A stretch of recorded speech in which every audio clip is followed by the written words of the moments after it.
en directo desde el complejo industrial YPF en Ensenada, provincia de Buenos Aires, y luego de haber inaugurado la ampliación de la planta de producción de gasoil con bajo contenido de azufre, y en el marco del acuerdo celebrado entre el Estado Nacional y las provincias de la Organización Federal de Estados Productores de Hidrocarburos, referidos a la implementación de la Ley 26.741, que declaró de interés público la exploración, explotación, industrialización, transporte y comercialización de hidrocarburos, habla para todo el país la señora Presidenta de la Nación, doctora Cristina Fernández de Kirchner.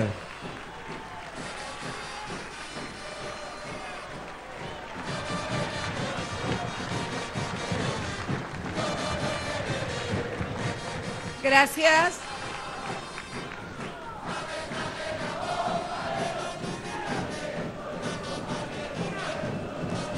Muchas gracias. Muchas gracias. Muchas gracias. De gimnasia, vamos el lobo todavía.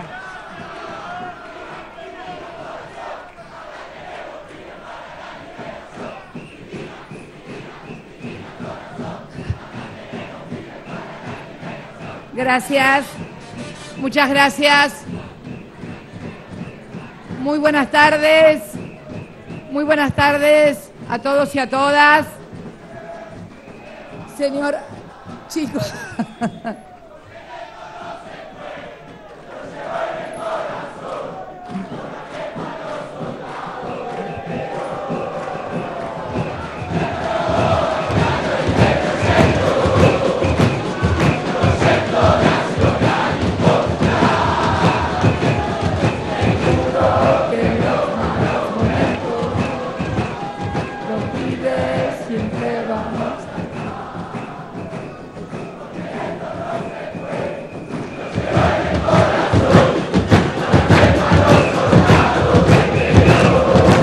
Gracias, muchas gracias. Muy buenas tardes a todos y a todas.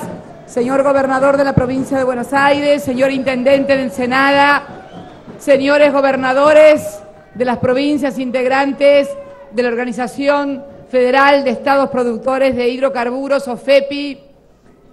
Me acuerdo cuando Néstor asumió como presidente de la OFEPI en el año 1992, señor presidente de YPF, Yacimientos Petrolíferos Fiscales, recuperada para los argentinos, ingeniero Miguel Galucio, dirigentes,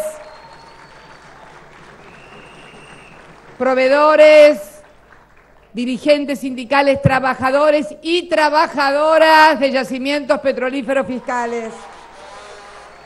La verdad que hoy es un día muy especial. La verdad que tenía que tener un poco más alto esto, che, porque con los papeles si no se me caen, pero bueno, ya vamos a agregarnos. Nada, cuando recién el ingeniero Galucio daba cuenta de la importancia de este anuncio, que es, quiero aclararlo también para los que mañana seguramente van a decir, pero si esto lo hizo la anterior gestión, perdón. Él habló de una inversión de 1.429 millones de pesos. De esos 1.429 millones de pesos, 420 millones de pesos los puso el Estado Nacional a través del programa Refino Plus. Para que quede claro, digo, las cuentas claras conservan la amistad. Yo quisiera que volviéramos al segundo cuadro que mostró Miguel, referido al adelanto que va a significar, eso es. Digo que quede muy claro que la inversión, casi un 30% de esta inversión fue puesta por los argentinos a través de créditos fiscales y a través de amortización adelantada.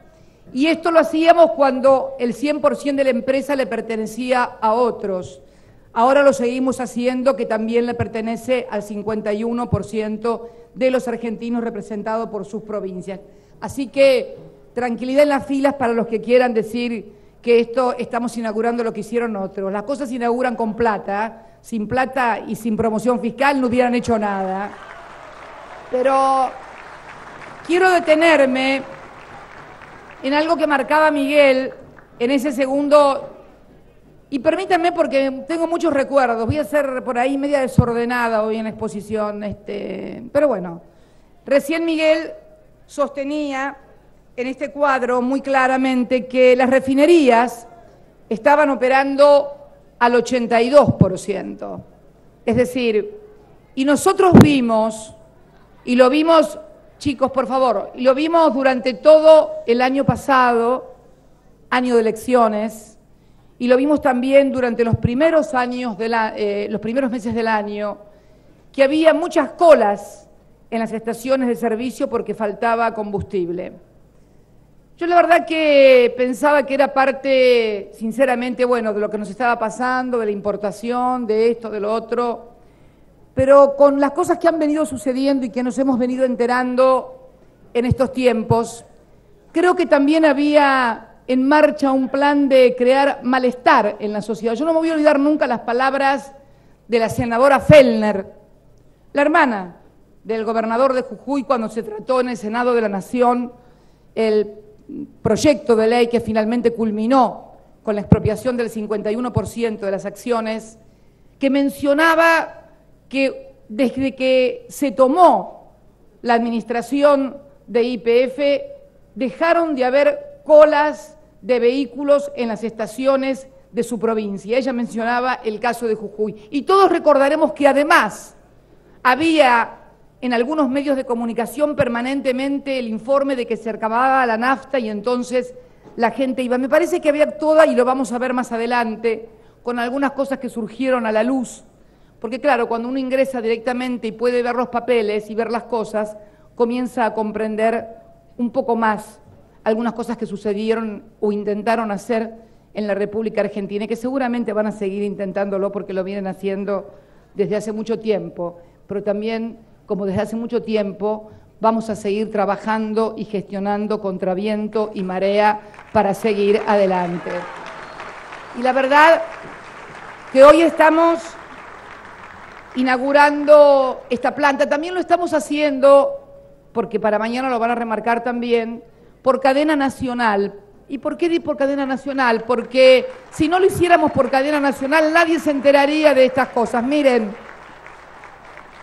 les voy a leer algo. El día lunes presenté en el Salón de Mujeres del Bicentenario el plan Sumar, que se suma, valga la redundancia, al plan Nacer, 400 millones de dólares destinados a extender la atención primaria de la salud de las embarazadas y de los chiquitos hasta 6 años, recién nacidos a 6 años, hasta los adolescentes a los 19 años y a las mujeres hasta los 60 y pico de años. Y también inauguramos importantes obras, sobre todo de operatoria en el aeropuerto de Avellaneda. Nada de eso mereció, eran unas fotos y decían, quiero decirlo porque decía, el Plan Nacer, solo menciona el anuncio del Plan Nacer en el pie de una foto correspondiente a una nota sobre el vicepresidente, título, Vudú declaró 1 millón de pesos en bienes y que vendió sus dólares. Abajo decía, eso fue en el Plan Nacer. Lo mismo sucedió cuando hace poquitos días, el martes, inauguramos en el Chaco el primer instituto multicultural de los indios Cuom, lo más moderno en América Latina, tampoco nada de eso. Pero bueno, como no podemos estar haciendo cadena nacional todos los días, la reservamos para aquellas cosas que consideramos, bueno, que no pueden ser ignoradas, porque yo digo que a la cadena nacional del miedo y el desánimo hay una cadena nacional de la desinformación y el ocultamiento, creyendo que con eso le van a hacer creer a la gente que, bueno, que no hay gobierno, que no soy gobierno, que no se hacen cosas. Lo han intentado hacer desde el primer día, fundamentalmente de la gestión de mi gobierno, amén de otras cosas. Pero bueno, acá estamos a pie firme, acá está Miguel también, objeto permanente de operaciones políticas que más tarde vamos a explicar su origen, inaugurando no solamente esta moderna planta que nos permitirá incrementar en un 13% nuestras naftas, que nos permitirá ahorrar importaciones de combustible por 180 millones de dólares, que nos permite modernizarlo y ser más amigable con el medio ambiente al combustible, y que estamos en un plan que vamos a seguir adelante. Yo también quiero decir que hoy hemos firmado un importantísimo acuerdo con los gobernadores de la OFEPI y que consiste en la implementación precisamente de la ley de hidrocarburos y lo que es la titularidad del 25%, por cómo se va a ir implementando la titularidad del 25% de las acciones por parte de los estados provinciales. Estados provinciales que también tuvieron titulares acerca del malestar con el decreto, y de esto quiero hablar, del decreto 1277 que reglamentó los 3 primeros artículos de la Ley de Soberanía Hidrocarburífera. Por favor, el de la soberanía hidrocarburífera, el primero. No, ese no, ese es para la sorpresa, me arruinaron la sorpresa, esa no. Esa es para el final, esa es para el final. No, por favor, esa es la sorpresa. Me arruinaron la sorpresa, pero no entendieron nada, no importa. Yo después le explico. Por favor, no, otra vez, no. A ver, la ley 26.741 de soberanía hidrocarburífera, en su artículo primero, ley de Murphy, va a fallar, déjenlo nomás. Decía en su artículo primero de la Declaración de Utilidad Pública, a ver, ahí estamos, ahora sí, a ver, la que sigue, por favor, o no sigue nada. Ley de Declaración de Interés Público, no hay problema. El segundo artículo fijaba a la autoridad de aplicación, que era el Ministerio de Planificación como autoridad de aplicación y el Estado Nacional, obviamente a través de sus organismos, y se establecían diversos principios generales que iban a informar lo que iba a ser la política hidrocarburífera en la República Argentina a partir de la recuperación del 51% de las acciones de YPF. Con motivo de esto, se dictó un decreto reglamentario. Toda ley tiene un decreto reglamentario, por supuesto. Ahí estamos, muy bien. Ahí estamos, bien, vamos todavía. Ahí ven en el artículo primero, se declara de interés público nacional y como objetivo prioritario de la República Argentina el autoabastecimiento hidrocarburífero, etcétera, etcétera. Segundo artículo, Poder Ejecutivo Nacional en su calidad de autoridad de aplicación. Vamos con la otra filmina. El artículo 3, donde se establecen todos los principios, el Congreso de la Nación establece cuáles son los principios básicos sobre los cuales va a regir esta política hidrocarburífera. A continuación decretamos, sigan con la otra filmina. Este es el decreto 1277. Primera cuestión, se crea la Comisión de Planificación y Coordinación Estratégica del Plan Nacional de Inversiones Hidrocarburíferas. ¿Cuál era su objeto de esa comisión? Que integraban el Ministerio de Economía, que integra el Ministerio de Planificación. Era aumento y recuperación de reservas hidrocarburíferas. Asegurar, yo creo que nadie puede estar en contra de que se recuperen las reservas. Asegurar el autoabastecimiento en materia de hidrocarburos. Promover, creo que tampoco nadie puede estar en contra de eso. Promover la exploración y explotación de recursos convencionales y no convencionales. Expandir la capacidad de refinación, lo que hoy estamos haciendo acá, expandir la capacidad de refinación. Sigamos. Garantizar el abastecimiento de combustible a precios razonables. Esto creó todo un ruido mediático acerca de que íbamos a ahuyentar inversores, por un lado, por el otro lado de que Miguel Galucio se había enojado y se quería ir, y yo lo tiraba del brazo para que no se fuera. Bueno, en fin, cosas absurdas. Asegurar una leal competencia en el sector, creo que esto es vital porque sabemos que hay compañías que se aprovechan y entonces fijan un precio premium más alto y condenan a YPF a que abastezca a la totalidad del mercado y se llevan la crema del negocio y clavan en YPF al resto del país. Bueno, esto no lo van a poder hacer porque los precios van a tener que ser igualitarios a igual calidad de producto para todos. A lo mejor no le gusta alguna empresa en particular que siempre se manifestó, no la empresa, sino su titular, bueno, en definitiva su titular, más como un jefe de la oposición o un dirigente político que como un dirigente empresarial. La segunda cosa era colaborar con la fiscalización y el control tributario, promover el desarrollo sustentable del sector, ¿quién se puede oponer a eso? Controlar el cumplimiento de la normativa vigente, sigamos. Bueno, y segundo, estaba el Plan Nacional de Inversiones Hidrocarburíferas. ¿Qué es esto? Garantizar que las empresas que vengan a la Argentina presenten un plan de inversión, que haya una integración entre capital público y privado, garantizar autoabastecimiento y sustentabilidad, sigamos. La promoción de la industrialización con valor agregado y, lo último, la protección de los intereses de los consumidores relacionados con el precio, calidad y disponibilidad de los derivados de hidrocarburos. Sigamos.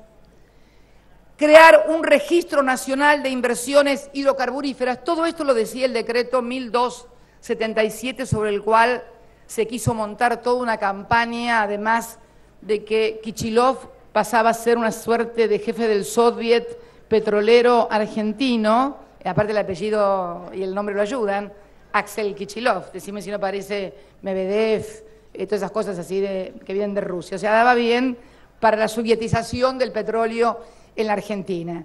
Se crea un registro nacional de inversiones hidrocarburíferas, donde las personas físicas y jurídicas que realicen actividades de exploración, explotación, refinación, transporte, comercialización de hidrocarburos deberán inscribirse en un registro de inversiones. Sigamos. Experiencia internacional. Veamos Brasil. Parecía que esto sucedía únicamente en la República Argentina. Yo no quiero aburrirlos, pero quiero darles dos ejemplos muy cercanos. No me quise ir a Europa, porque van a decir que, bueno, pero que los noruegos tal cosa, no, que los suecos son mejores, que porque son rubios. No, vamos a Brasil. ¿Qué pasa en Brasil? En Brasil hay una agencia, además de que por supuesto tienen Petrobras, que es el 51% brasilero y que nunca en su vida desnacionalizaron un recurso energético. Además de eso, Brasil tiene la Agencia Nacional de Petróleo, que entre sus principales funciones está realizar el seguimiento de la evolución de los precios de los combustibles y fijar tarifas de transportes y distribución de gas natural, entre otras múltiples. Elegimos estas como las más distintivas de cómo se regula en todas partes acerca de recursos estratégicos. Vamos a Colombia. Colombia, muchas veces tomada como un ejemplo, además, de mucha inversión extranjera directa y además también algunos con acercamiento ideológico. Allí también está la Agencia Nacional de Hidrocarburos de Combustibles. ¿Qué lleva adelante esta agencia? Lleva la completa fiscalización, esta es más dura todavía, de la producción nacional. Fija los precios de exportación del petróleo para efectos fiscales, o sea, traducido en buen romance, fija el precio de acuerdo a las necesidades del fisco colombiano. Administra la información técnica y económica del sector, o sea, maneja toda la administración de la información de todo el sector público y privado. Administra la participación del Estado, supervisa especificaciones, material importado por el sector, en fin, una muy completa regulación. Al lado del artículo del decreto 1277, la verdad que el decreto 1277, para aquellos que tenían algún temor, que lo disipen, porque realmente creo que hay dos medidas en el día de hoy que además son muy contundentes. La primera, lo que acabamos de hacer, que es los gobernadores firmando el Pacto Federal Hidrocarburífero, que seguirá implementándose para finalmente culminar en la titularización física y efectiva por parte de las provincias, el empoderamiento por parte de las provincias de las acciones de esta refinería, por ejemplo. Son dueñas del 25% de esta refinería ustedes. Obviamente nosotros también queremos una participación en los yacimientos que son propiedad de las provincias y también fijamos, como no podía ser de otra manera, el carácter imprescriptible e inalienable de las provincias a la percepción de las regalías hidrocarburíferas. Pero a ver,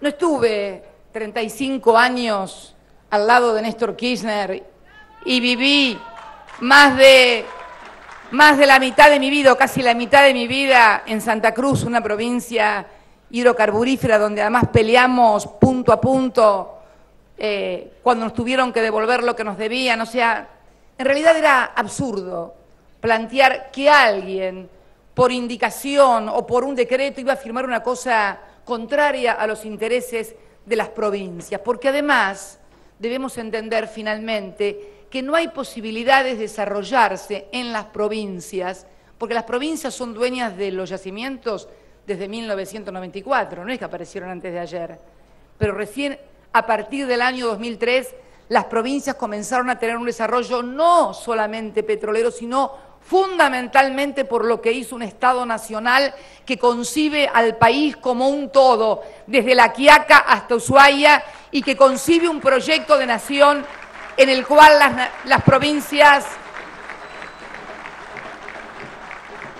tienen un lugar irreemplazable e insustituible. Va más allá de la Constitución, va más allá de una ley o de un papel.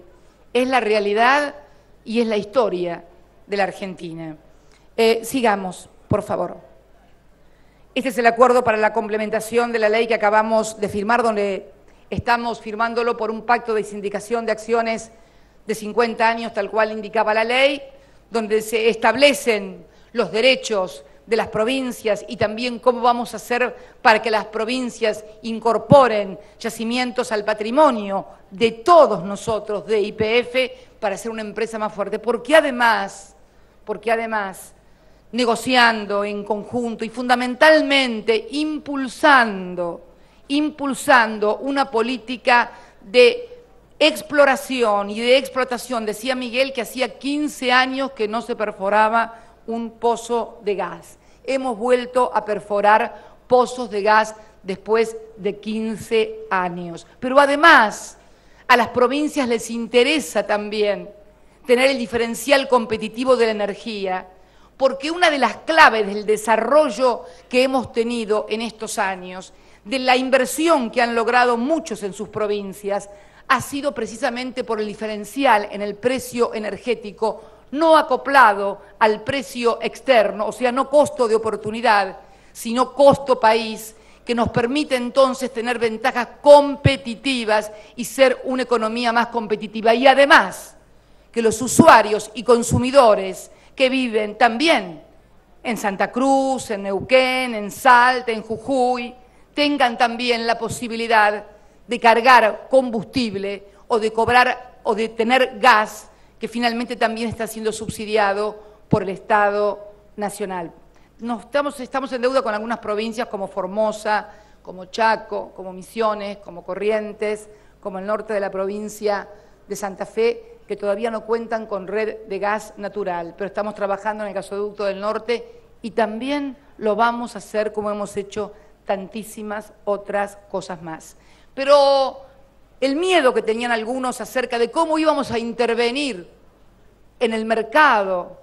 Ayer, cuando estábamos en una reunión previa a la de hoy, me decían, esta medida que vas a anunciar es una señal para el mercado. Yo lo corregí porque yo no doy señales al mercado. Primero porque no me siento ninguna señalera, soy presidenta. Yo creo que un presidente, una presidenta, más que señales al mercado cuando interviene en la economía, debe dar señales de racionalidad, no solamente para el mercado, sino para toda la sociedad, y que lo que hace pueda ser explicado de manera tal de que sea concebido, comprendido y aceptado por el conjunto de la ciudadanía. Por eso vamos a la primera medida que tomó esta comisión, que parecía del Soviet y que iba a decidir acerca de no sabemos qué cosas. Vamos al acuerdo sobre GNC, ¿no? Gas GNC. Incremento del precio de Boca en Boca del Pozo. La siguiente, por favor, la siguiente filmina.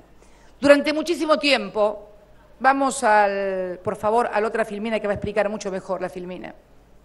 Durante muchísimo tiempo, los precios en Boca de Pozo, esto es el precio que se le paga a las empresas productoras, y sobre el cual también se liquidan regalías, porque sobre eso es lo que también le liquidan regalías a las provincias, estuvo con una muy leve oscilación, era del 0,13, la próxima filmina por ahí. Ahí ven. Ahí pueden ver claramente ustedes, en esa filmina, que en el precio del GNC se produjo entre el año 2006 y el año 2012 un incremento del 156%. Sin embargo, en la línea de la base ustedes van a ver unos números que dicen 0,13, 0,13 y 0,15. Ese 0,13 y ese 0,15 es lo que se le pagaba a las empresas que explotaban y producían el gas por cada metro cúbico de gas.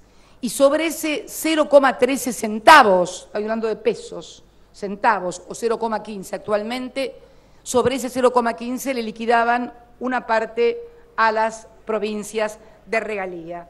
Lo otro es materia impositiva, y lo grueso que ustedes ven, el aumento, es lo que percibían las estaciones expendedoras de GNC. Como ustedes verán, hubo un muy fuerte incremento para quienes vendían el GNC. Este acuerdo al que hemos llegado, que lo hemos hecho con la Cámara de Productores de Gas y con la Cámara también de las estaciones de servicio, ha permitido mejorar el precio de producción en Boca de Pozo, por favor, el próximo cuadro, a un 0,60%, 0,60 centavos, perdón. Hoy un diario titulaba que se aumentaba el 300%. Son siempre proempresarios. Ahora que el aumento es reconociendo a las empresas el retraso histórico que tenía, se han vuelto nacionales, populares y democráticos, muchachos. Así que bueno, pero este aumento muy importante, que no es tampoco un regalo a nadie, esto le va a reportar a las empresas algo así como 900, el siguiente cuadro, por favor. Bueno, eso es cómo se divide, no, el anterior, por favor, el anterior. Esto le va a reportar a las empresas una rentabilidad de 900 millones de pesos aproximadamente, y a las provincias argentinas un 119 millones de pesos. Pero lo que es más importante realmente, es que a las empresas, de las cuales el 50% de este mercado lo tiene YPF, o sea que la mitad de esos casi 900 y pico de millones de pesos va a yacimientos petrolíferos fiscales, que tiene el grueso del GNC, porque ¿por qué tiene el grueso del GNC también?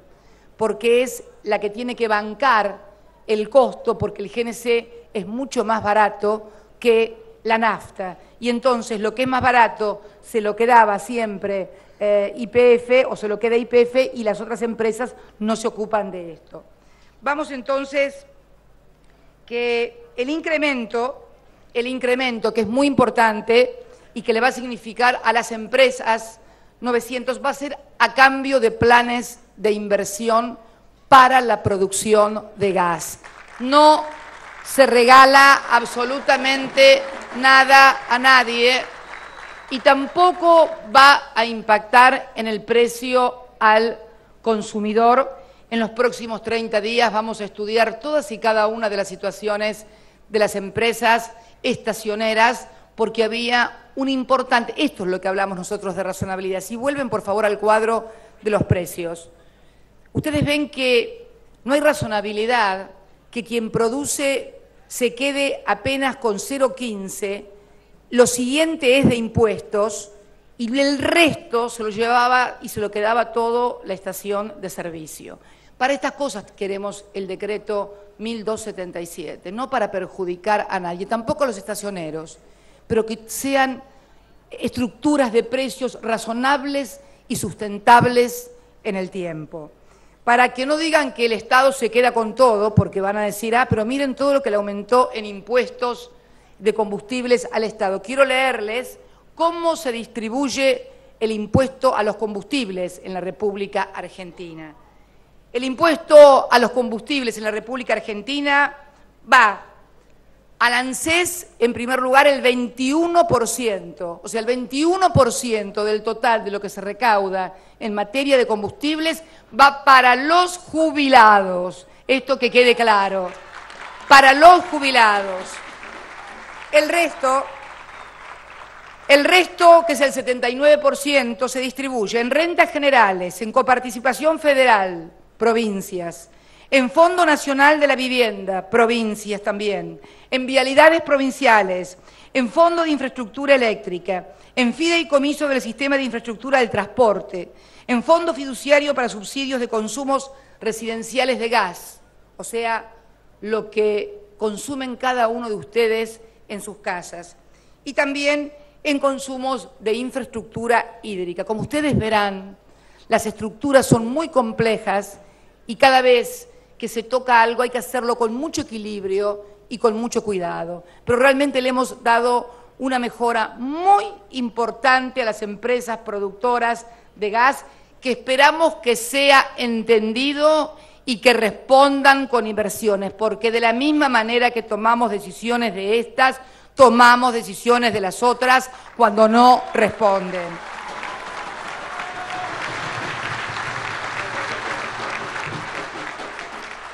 A continuación, por favor, ahí está. Ustedes ven lo que es el precio de la nafta premium arriba y lo que es el precio del GNC. Yo quiero contarles algo. Por día se consumen en la Argentina 8 millones de metros cúbicos de GNC, o sea, 8 millones de metros de gas, ¿no? Cuando nosotros hacemos cortes a las industrias en la etapa de invierno, estos costes oscilan entre 8 millones de metros cúbicos y 15 millones de metros cúbicos. Y el parque automotor, que se alimenta con el gas comprimido, el gas es del 15%, el 85% lo hace con nafta, con gasoil, con los otros combustibles líquidos. ¿Qué quiero decir con esto?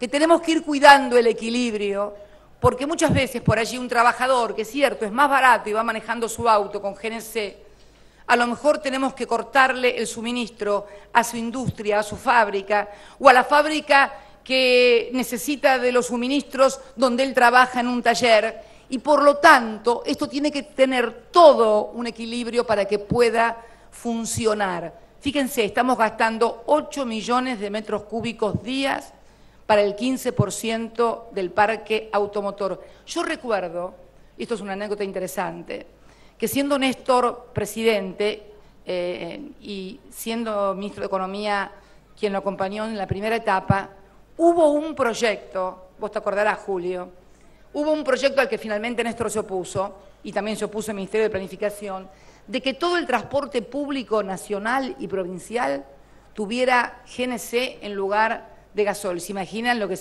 estaríamos directamente sin gas en la República Argentina? Sin embargo, en aquel momento, y están las notas intercambiadas entre el Ministerio de Economía e YPF, Repsol de aquel entonces, que aseguraba que estaban en condiciones de poder hacer frente al suministro para el transporte público. Lo que estoy hablando yo, estos 8 millones de metros cúbicos, es transporte privado. Es entre 1,5 millones y 2 millones de automóviles, algunos humildes, otros no tan humildes, que utilizan el GNC porque es más barato, y esto también vamos a tener que ir logrando con el tiempo cierto equilibrio que nos permita que no tengamos, además de aumentar la producción, que tener que cortar a industrias, porque si no estamos como corriendo la frazada de un lado para dejar destapado al otro. Pero la diferencia está obviamente en el precio que se está pagando. Otra filmina, por favor. Los ingresos adicionales para las empresas y provincias, seguí por favor. Bueno, tal cual lo dijimos, son 998 millones de pesos, casi 1.000 millones para las empresas y 119 millones para las provincias. La siguiente. Aquí vemos la participación en materia de GNC del mercado, YPF con un 48%, el resto son empresas que las pueden identificar claramente ustedes. La siguiente. Bueno, estos son los números, la siguiente es demasiado complejo. Acá tenemos la participación en el parque automotor de GNC, 85% del parque privado y 15% del parque privado de GNC. El otro es combustible líquido común, como utilizamos todos. La siguiente. Estos son los números de autos, ahí tenemos 1,5 millones. Nosotros estimamos que hay registrados 1,5 millones, pero estimamos que puede estar en un poco más de 1,5 millones el parque automotor que se alimenta con GNC. La siguiente. Bueno, esto es también consumo siguiente. Bueno, acá, paremos.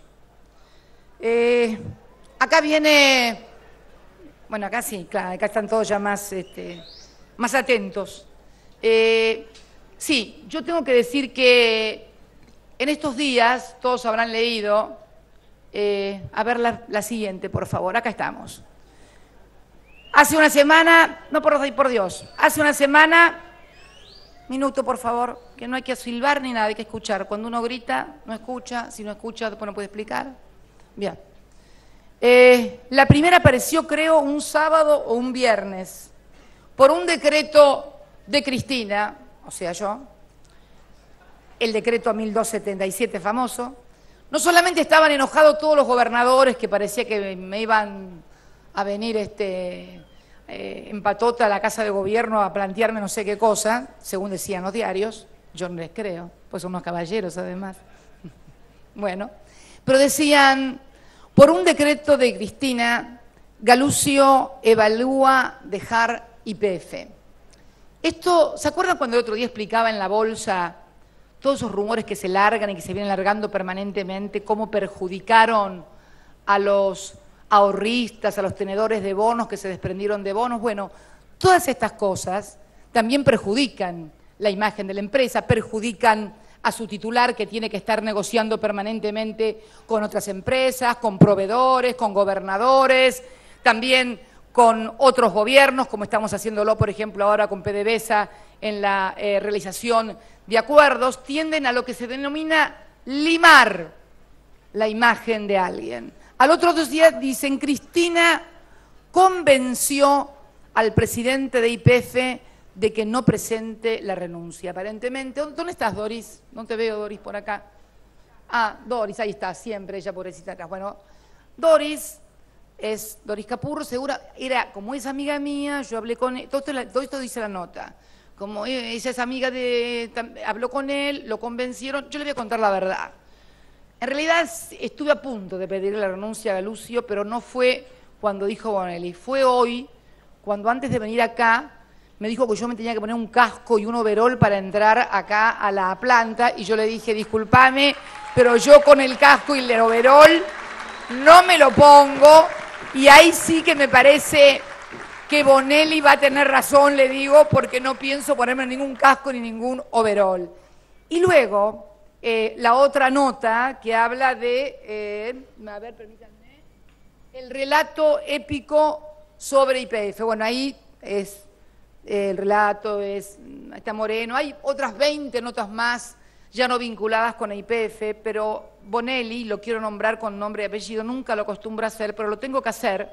No hay que silbar, porque cuando se llegó a YPF, se encontró que desde el año 2008, un familiar suyo, su mujer, y un socio, recibían por año 240.000 pesos en concepto de servicios que no sabemos si son periodísticos, seguramente de algún servicio deben haber prestado, y que han cobrado del año 2008 a la fecha 1 millón de pesos. En realidad, vamos a decirlo claro y concreto, desde que ingresamos a la compañía se pagaban por año aproximadamente 11 millones de pesos por año en periodistas, en publicidad no convencional. Vieron que tenemos ya el shale gas, que es no convencional. Bueno, también hay publicidad no convencional. ¿Cuál es la publicidad no convencional? Obviamente no es la que ustedes ven por la televisión. Es facturas que se pagan como publicidad, pero la publicidad no aparece.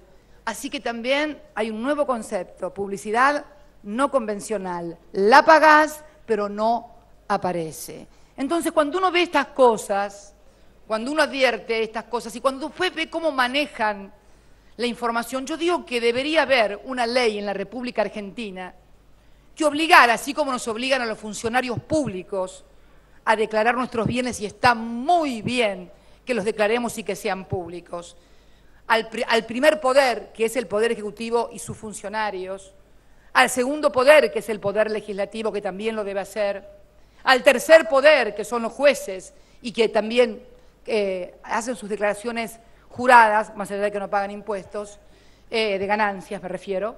El cuarto poder, por lo menos debiera publicar de qué empresas reciben dinero, quién les paga, para que cuando leamos un artículo,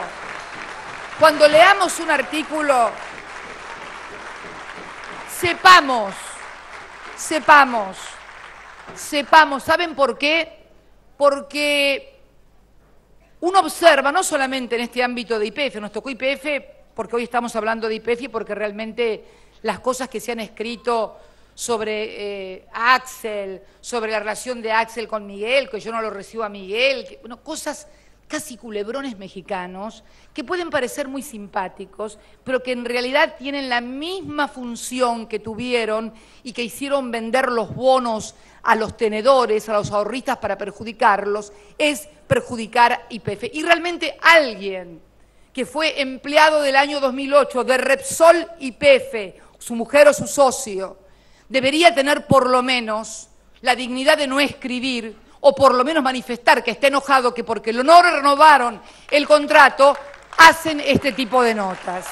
Realmente, y me preocupa mucho, porque este tema es un tema central. Ustedes no saben la cantidad de gente importante en términos económicos y financieros, y también no tan importante en términos económicos y financieros, pero sí en términos de agentes económicos como es una sociedad, las expectativas sociales, cuando se manejan en torno a lo que saben o a la información que le venden para consumir, para decidir, para ir a tal parte. Yo leyendo otras notas, también leía notas furibundas contra el secretario de Comercio y las importaciones. Me da derecho a pensar que alguien que quiere importar algo y por ahí no lo dejan, a lo mejor también hace publicidad no convencional.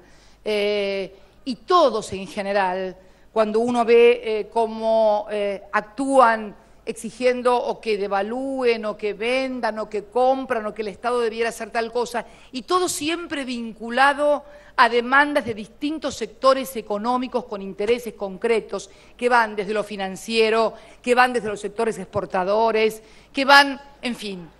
Entonces yo digo que la verdad debería haber una ley que obligara, porque si son el cuarto poder y también manejan la información pública, deben tener la misma obligación que tenemos quien manejamos los recursos públicos, porque todos sabemos que la información hoy tal vez sea más importante. Es más, hay gente que si tiene determinada información por el lugar en el que está, por ejemplo, el titular de la CNB o el titular del Banco Central o cualquiera de nosotros que tenemos una información y la utilizamos en favor nuestro, evidentemente estamos penados. Esto es una figura en todo el mundo, salvo en el caso de los que manejan la información pública, o sea, la que leen millones de personas y a la que pueden influir a millones de personas a tomar decisiones equivocadas.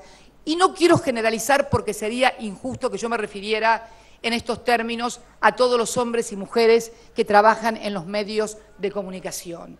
Me refiero a aquellos que son por allí estrellas en los medios de comunicación, no estoy refiriéndome a la cantidad de pibes y pibas que vienen con un micrófono y te corren para hacerte una pregunta, para que le des un reportaje. Todos sabemos de quiénes y de qué estoy hablando y de qué intereses. Pero la verdad que nosotros necesitamos una ley de ética pública también para ese cuarto poder de una buena vez por todas en la República Argentina. No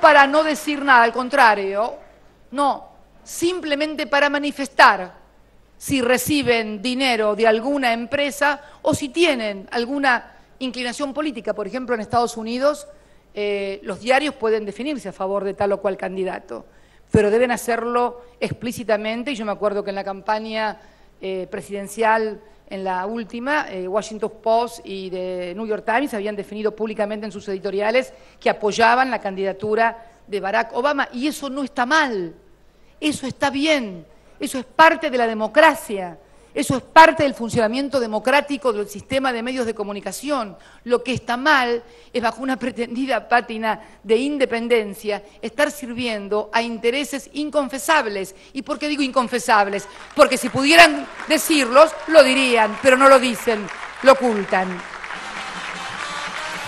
Pero bueno, quería decir esto, seguramente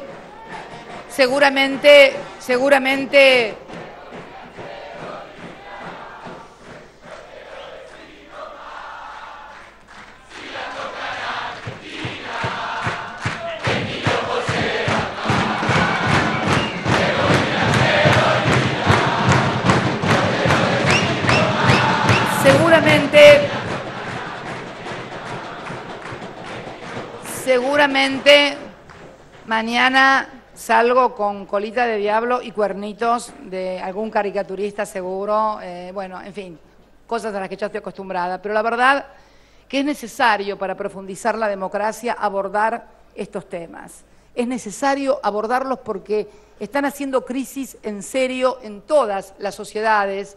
Ahí vemos lo que está pasando también en Europa, cuando se descubrió que el diario más importante había participado en la campaña del actual primer ministro, y hay procesos, pero por lo menos allí tuvieron que ir a declarar a las cámaras, hay de los lores y de los comunes, hay gente que estuvo presa porque realmente estaba utilizando la información de los medios de comunicación a favor o en contra de tal o cual cosa, o se habían metido en la vida privada, en fin, pilas de cosas, pero es necesario también abordar estos temas, que de ningún modo implican que nadie diga lo que piensa, pero está muy claro por qué se escribían estas cosas y por qué se decían estas cosas, y no se decía absolutamente nada cuando el país estaba siendo desabastecido y teníamos que importar combustible. No escuché ninguna crítica a ninguna compañía. Y la verdad que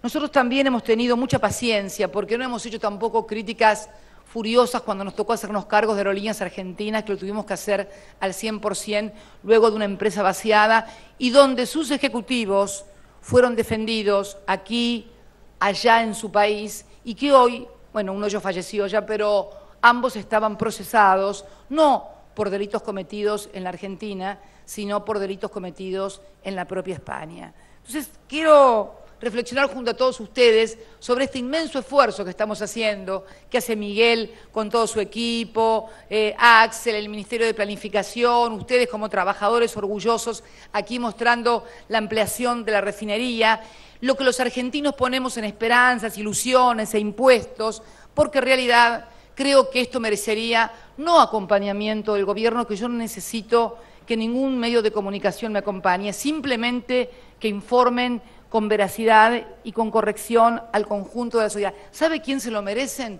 Sus propios lectores y sus propios seguidores, no el gobierno. Por eso quería tener esta observación acerca de esta campaña que se había desatado y que perjudicaba la imagen de la empresa que nos presentaba a todos como peleados o enojados. A ver, todos saben que la presidenta decide. ¿A quién se le ocurre que alguien me va a presentar una renuncia, como lo he dicho muchas veces, y yo no se la voy a aceptar? Además, Miguel ya me dijo, yo señora, hasta la que usted me eche o pierda, no me pienso ir. Y ¿sabés qué, Miguel? Tenés mucha razón porque tenés mucha garra y tenés que seguir trabajando con mucha fuerza. Con mucha fuerza. Finalmente, y para que vean que hay cosas mucho más lindas, y para que vean que hay cosas mucho más lindas y más amables y más amigables, y también revelan que este trabajo, la verdad que me llena de orgullo, porque lo ideó Miguel y su equipo, y revela primero un hombre que es del país profundo, del interior profundo y que conoce el país. Ahora sí vamos a lo que tenían que poner y que lo pusieron al principio. Ahí estamos. Esto que ustedes están viendo acá es más módulos de abastecimiento social. Vamos con la próxima filmina, por favor. YPF, empresa del país, está absolutamente comprometida con el desarrollo, con la sustentabilidad del medio ambiente, y el equipo de Miguel ideó algo que es algo francamente maravilloso. Él quería que lo explicara yo, a mí me hubiera gustado que lo explicara él, pero bueno, es tan lindo. Ahí está. El próximo, por favor. Estos son módulos, se recorrieron 70.000 kilómetros, este país es muy extenso y yo lo valoro porque para tener esta idea tenés que conocer y querer la Argentina.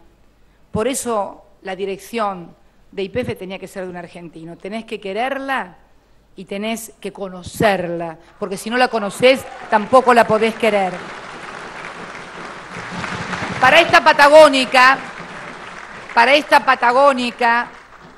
patagónica que cuando sale de Río Gallegos, si se va al norte por la ruta 3, la estación de servicio más cercana la tiene a 267 kilómetros, en Piedra Buena, llegamos bien.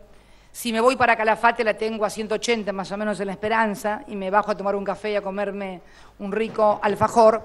Pero hay muchísimas localidades de nuestro país que no tienen abastecimiento posible. Hay historias maravillosas que yo quiero leerles y este es el módulo de abastecimiento, los primeros 18, lo que ustedes ven, está la peliculita que cuenta, eso, ahí tenemos el módulo. Ese es un módulo que se abastece con paneles de energía solar.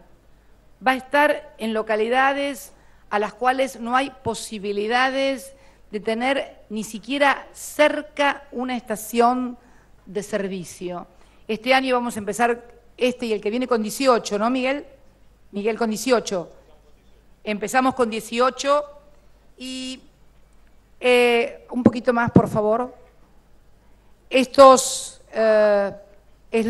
como está hoy, por ejemplo, cómo se vende en algunos lugares de nuestro país, y el próximo donde están indicados los lugares en los cuales vamos a hacer estos módulos en los cuales la gente va a poder cargar y se van a poder sostener con energía solar totalmente amigable. Yo quiero contarles algunas anécdotas de la gente del equipo de Miguel que recorrió el país.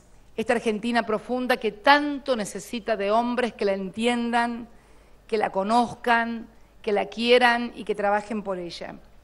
Por la localidad de Carlos Pellegrini, en Corrientes, se asienta sobre una península rodeada por la laguna Iberá. Para llegar desde la ciudad de Mercedes Corrientes, 120 kilómetros, se debe transitar la ruta provincial 40 y el acceso al pueblo es a través de un puente de madera, a más de 70 metros con bases de madera que cruza la laguna. José, un joven lanchero nacido en el lugar, les contaba a la gente de YPF, la importancia que significó para la localidad la construcción del puente, porque antes ni siquiera tenían puente, ya que previo a eso el acceso era mucho más largo. Desde que nació, José no tiene acceso al combustible para su lancha. Debe conseguir en bidones y tambores traídos desde Mercedes, que está, como dije, a 120 kilómetros de donde él vive, con bidones y tambores por amigos o conocidos que viajen para poder ejercer su profesión y mostrarle las maravillas de los esteros de Liberá a los turistas nacionales y extranjeros. Otro caso es en la localidad de Astica, en San Juan. Es un negocio en una calle de tierra. Allí se ve, en un negocio en una calle de tierra, mientras a uno cargaban 3 litros de nafta súper con 2 botellas de gaseosas.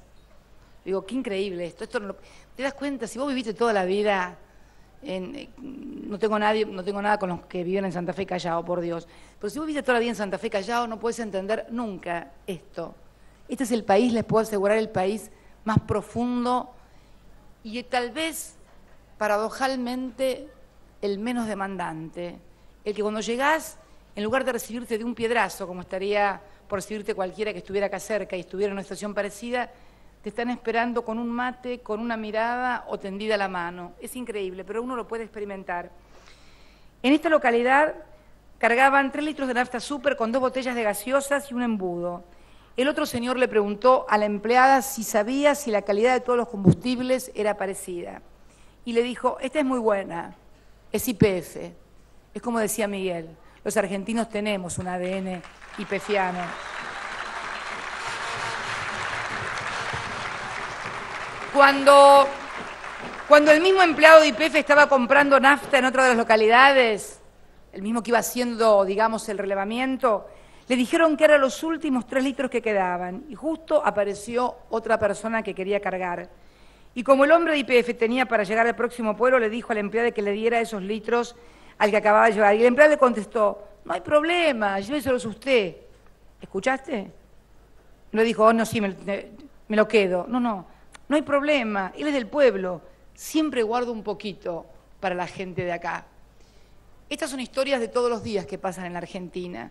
Estos 18 módulos con paneles solares que vamos a instalar es también una manifestación de lo que queremos de YPF en cuanto a responsabilidad social e inclusión social de todos los argentinos.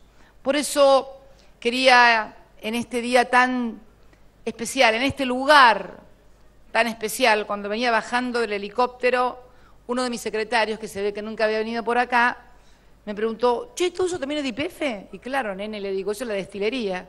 Esa es la que quería bombardear Rojas en el año 55. ¿Te acordás, Seco, no? Y Seco recién se acordaba cuando lo llevaron preso, la foto, cuando quemó la bandera de una empresa argentina, era la que se había quedado. Y yo me acordaba de la lucha, qué sé yo, de miles de argentinos a lo largo del tiempo y a lo largo de la historia, y me contaba Mario cómo le permitieron el día que volvimos a tomar los argentinos el control de YPF, los obreros le permitieron subir al mismo lugar donde había quemado la bandera de esa empresa para poner la bandera argentina. Yo quiero decirte que en ese gesto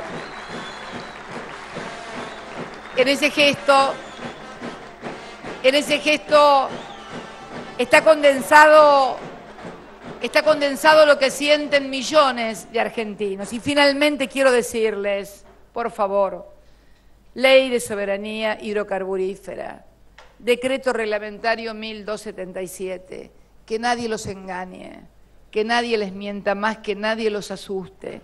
Esta presidenta jamás podrá equivocarse, podrá tener errores, porque no puedo decir que no me voy a equivocar ni voy a tener errores, pero tengan la absoluta certeza de que no va a tomar ninguna medida que vaya a perjudicar el interés del pueblo argentino. Y cuando hablo del pueblo argentino, y cuando hablo del pueblo argentino, no estoy hablando únicamente de sus trabajadores, no estoy hablando únicamente de los sectores más vulnerables. Cuando yo hablo del pueblo argentino, hablo de los 43 millones que vivimos aquí adentro de la Argentina, de nuestros empresarios, de nuestros comerciantes, de los empresarios, inclusive de las empresas, porque son todas empresas argentinas, aún las que tienen accionistas extranjeros también son, porque están aquí y por ley, además, empresas argentinas. Tengan la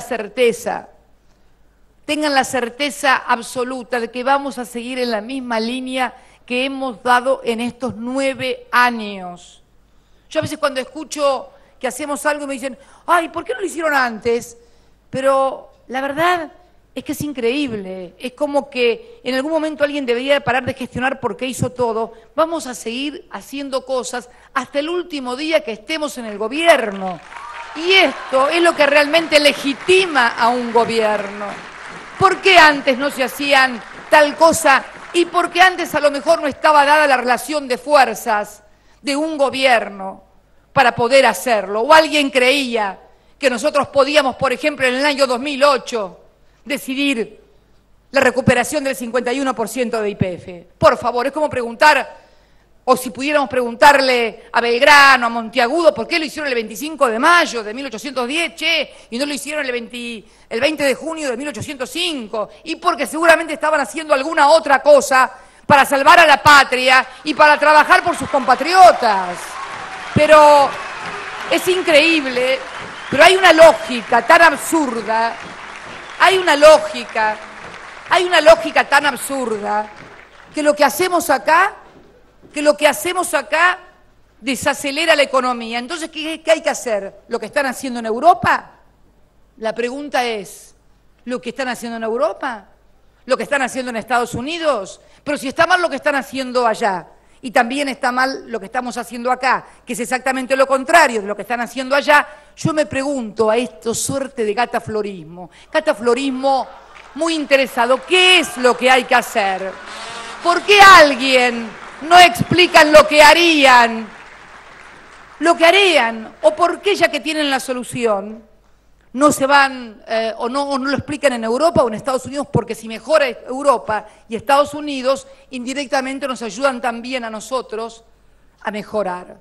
Entonces, vamos a seguir haciendo cosas todos los días y con la certeza absoluta de que el camino indicado es el seguir logrando que haya mayor inclusión social, que se pueda conservar el empleo, que no tengamos que vivir situaciones como las que nos tocó vivir en el 2009 o como la que le está tocando vivir con muchísima mayor gravedad e intensidad a otras partes del planeta. Entonces vamos a seguir haciendo todo, y nunca siempre son las mismas cosas, porque nunca son las mismas situaciones. Lo importante es tener siempre la misma dirección y el mismo objetivo, aunque sean diferentes los instrumentos, porque los instrumentos son esos, apenas instrumentos. Y el instrumento que ayer fue bueno, hoy a lo mejor es necesario cambiarlo o reformularlo. No tenemos que enamorarnos de todas y cada una de las cosas que hacemos. De lo único que tenemos que enamorarnos es de la idea que nos hizo entrar a la política, y que es transformar la realidad para que más argentinos y más argentinas puedan vivir todos los días un poco mejor. Ese es el gran objetivo, y sobre ese vamos a seguir trabajando incansablemente. Muchas gracias. Felicitaciones, Miguel. Felicitaciones a todo tu equipo. Felicitaciones a los trabajadores, a los dirigentes gremiales que han posibilitado esto, y a todos los hombres y mujeres que siguen creyendo que Argentina, su país, es su lugar en el mundo. Muchas gracias. Conforme a lo establecido por el artículo 75 de la Ley 26.522 de Servicio de Comunicación Audiovisual, han transmitido hasta aquí LRA Radio Nacional y LIC 82 Televisión Canal 7, la televisión pública, junto a todas las emisoras que integran la cadena nacional de radio y televisión de todo el país, y el servicio internacional RAE, Radiodifusión Argentina al Exterior, con motivo de haberse inaugurado la ampliación de la planta de producción de gasoil con bajo contenido de azufre, y en el marco del acuerdo celebrado entre el Estado Nacional y las provincias de la Organización Federal de Estados Productores de Hidrocarburos, referidos a la implementación de la Ley 26.741, que declaró de interés público la exploración, explotación, industrialización, transporte y comercialización de hidrocarburos. A partir de este momento, las emisoras participantes continúan con la transmisión de sus respectivos programas. De esta planta en Ensenada, la planta de YPF, esta refinería, esta planta cuya inversión supera los 1.500 millones de pesos, la inauguración por parte de la presidenta Cristina Fernández. También compartimos el discurso del titular de Yacimientos Petrolíferos Fiscales, Miguel Galuccio. Allí entonces está concluyendo este acto, esta inauguración en Ensenada, en la refinería de YPF. Recuerde, a las 20 toda la información de la Argentina y del mundo en Visión 7 Central. Los esperamos. Hasta luego.